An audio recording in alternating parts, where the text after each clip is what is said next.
Admit ಮಾಡಿದೆ. ಆದರೆ ಅವರು ದಾಖಲು ಮಾಡಿದಾಗ ಇಲ್ಲಿರೋವಂಥ ಯಾವುದೇ ಡಾಕ್ಟ್ರು ಸರಿಯಾಗಿ ಸ್ಪಂದಿಸಲಿಲ್ಲ. ಸಿಬ್ಬಂದಿ ಕೂಡ ಸರಿಯಾಗಿ ಕರೆಂಟ್ ಇಲ್ಲ, ನಮ್ಗೆ UPS ಇಲ್ಲ, ಜನ್ರೇಟರ್ ಇಲ್ಲ ಅಂತೇಳ್ಬಿಟ್ಟು ತುಂಬ ಬೇಜವಾಬ್ದಾರಿಗೆ ಮಾತಾಡೋವಂಥದ್ದು.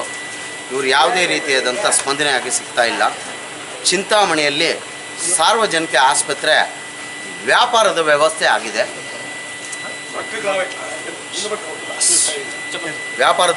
ಆಗಿದೆ. ಯಾವುದೇ ರೀತಿಯಾದಂಥ ಸ್ಪಂದನೆ ಸರಿಯಾಗಿ ಸಿಗ್ತಾ ಇಲ್ಲ. ನಾವು ನಮ್ಮದೇ ಆದಂಥ ಸಮಸ್ಯೆ ಇವತ್ತು ನಾನು ನಿಮ್ಗೆ ಹೇಳ್ತಾ ಇಲ್ಲ. ಸುಮಾರು ಇದಕ್ಕೆ ಮುಂಚೆನೇ ನಾನು ಒಬ್ಬ ಜಯಂತಿ ಮೇಡಮ್ ಆಗಿರ್ಬೋದು, ಜಯರಾಮ್ ರೆಡ್ಡಿ ಅವರಾಗಿರ್ಬೋದು, ವಾಣಿ ರೆಡ್ಡಿ ಆಗಿರ್ಬೋದು, ಇಲ್ಲ ಸಂತೋಷ್ ಡಾಕ್ಟರ್ ಅವರಾಗಿರ್ಬೋದು, ಎಲ್ರಿಗೂ ನಾನು ಅವರಿಗೆ ಮನವಿ ಪತ್ರ ಕೊಟ್ಟಿದ್ದೀನಿ. ಯಾವುದೇ ರೀತಿಯಾದಂಥ ಸ್ಪಂದನೆ ಸಿಕ್ಕಲಿಲ್ಲ. ಅವರು ಏನು ಮಾಡ್ಕೊಂಡಿದ್ದಾರೆ ಅಂದರೆ ಇವತ್ತಿನ ಪರಿಸ್ಥಿತಿಯಲ್ಲಿ ಸಾರ್ವಜನಿಕ ಆಸ್ಪತ್ರೆನ ವ್ಯಾಪಾರದ ದಂಧೆ ಹಾಗೂ ಯಾರು ಹೋರಾಟ ಮಾಡಿರ್ತಾರೋ ಅವ್ರ ಮೇಲೆ ಒಂದು ದ್ವೇಷಪೂರಿತ ವ್ಯವಹಾರ ಮಾಡುವಂಥದ್ದು ನಿರ್ಮಾಣ ಮಾಡ್ಕೊಂಡಿದ್ದಾರೆ. ಆದ್ದರಿಂದ 40 ನಿಮಿಷ ಆಗಿದೆ ನಮ್ಮ ಶ್ರೀಮತಿಯವ್ರನ್ನ ಇಲ್ಲಿ ಕರ್ಕೊಂಬಂದು, ಕರೆಂಟ್ ಇಲ್ಲ, ಜನ್ರೇಟ್ ಇಲ್ಲ. ಈ ರೀತಿ ನಿರ್ಮಾಣ ಆದರೆ ಚಿಂತಾಮಣಿ ವಿಧಾನಸಭಾ ಕ್ಷೇತ್ರ ಒಬ್ಬ ವ್ಯಾಪಾರ ವ್ಯವಸ್ಥಿತವಾದಂಥ ಜಿಲ್ಲೆ. ಚಿಕ್ಕಬಳ್ಳಾಪುರ ಜಿಲ್ಲೆ ಆಗಿರ್ಬೋದು, ಕೋಲಾರ ಜಿಲ್ಲೆಗಾಗಿರ್ಬೋದು, ಅವಿಭಾಜಿತ ಜಿಲ್ಲೆಗೆ ಒಂದು ಚಿಂತಾಮಣಿ ಒಂದು ಹೆಸರುವಾಸಿಯಾದಂಥ ತಾಲೂಕಾಗಿರ್ಬೋದು. ಆ ತಾಲೂಕಲ್ಲಿ ಸುಮಾರು ಹೋರಾಟಗಾರರಿದ್ದಾರೆ, ಸುಮಾರು ಸಂಘ ಸಂಸ್ಥೆಗಳಿದೆ. ಇವತ್ತಿನ ದಿನಮಾನಗಳಲ್ಲಿ ನಮ್ಮ ಚಿಂತಾಮಣಿ ಕ್ಷೇತ್ರದಲ್ಲಿ ಸಚಿವರಾಗಿ ಗೆದ್ದಿರುವಂಥ ಡಾಕ್ಟರ್ MC ಸುಧಾಕರ್ ಅವರು ಇದನ್ನು ಸುಧಾರಣೆ ಮಾಡಬೇಕು ಅಂತ ನಮ್ಮ ಮನಸ್ಸಲ್ಲಿತ್ತು. ಆದರೆ ಯಾವುದೇ ರೀತಿಯಾದಂಥ ಸುಧಾರಣೆ ಅವ್ರು ಮಾಡಲಿಲ್ಲ ಅಂತೇನೆ ಇವತ್ತು ನಿಮ್ಮ ಮಾಧ್ಯಮಗಳ ಮುಖಾಂತರ ನಾನು ಹೇಳೋಕ್ಕೆ ಇಷ್ಟಪಡ್ತಾ ಇದ್ದೀನಿ.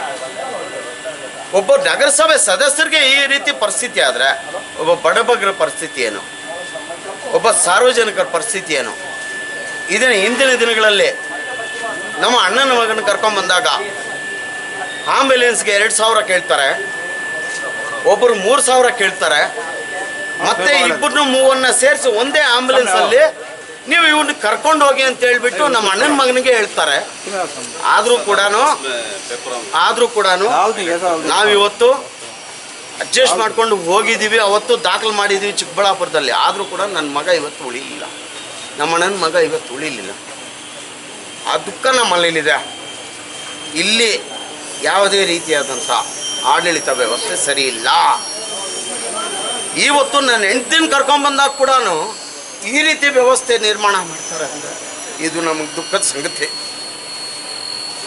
ಇದನ್ನು ಸಂಪೂರ್ಣವಾಗಿ ಕಡಿವಾಣ ಆಗಬೇಕು, ಸಚಿವರು ಕಡಿವಾಣ ಆಗಬೇಕು. ಆಗಲಿಲ್ಲ ಅಂದರೆ ನಾವು ಮುಂದಿನ ತಿಂಗಳಲ್ಲಿ ಉಗ್ರ ಹೋರಾಟ ಮಾಡ್ತೀವಿ, ಮುಷ್ಕರ ಮಾಡ್ತೀವಿ, ಬೀಗ ಜಡಿತೀವಿ. ಯಾಕಂದರೆ ಎಷ್ಟು ವರ್ಷಗಳಾಗಲಿ, ಎಷ್ಟೇ ದಿನಗಳಾಗಲಿ ಸುಮಾರು ಮೋಸಗಳನ್ನ ಕಡಿವಾಣ ಹಾಕ್ಕೊಂಡಿರೋದಕ್ಕೆ ಆಗಲ್ಲ. ನಿಮ್ಮದೇ ಆದಂಥ ಕ್ಷೇತ್ರ, ನಿಮ್ಮದೇ ಆದಂಥ ಒಂದು ವಿಧಿ ವಿಧಾನಗಳಿದೆ. ಇವತ್ತೇನು ಮಾಡ್ತಿದ್ದೀರಿ? ಎಷ್ಟು ಜನ ಸಾವಾಯಿತು, ಎಷ್ಟು ಜನ ನೋವಾಯಿತು, ಎಷ್ಟು ಜನ ತೊಂದರೆ ಆಗಿದೆ. ನಿಮಗೆ ಮನವಿ ಪತ್ರಗಳು ಬಂದಿಲ್ವಾ? ನಿಮಗೆ ದೂರು ದಾಖಲಾಗಿಲ್ವಾ? ಏನು ಮಾಡ್ತಾಯಿದ್ದೀರಿ? ಆರೋಗ್ಯ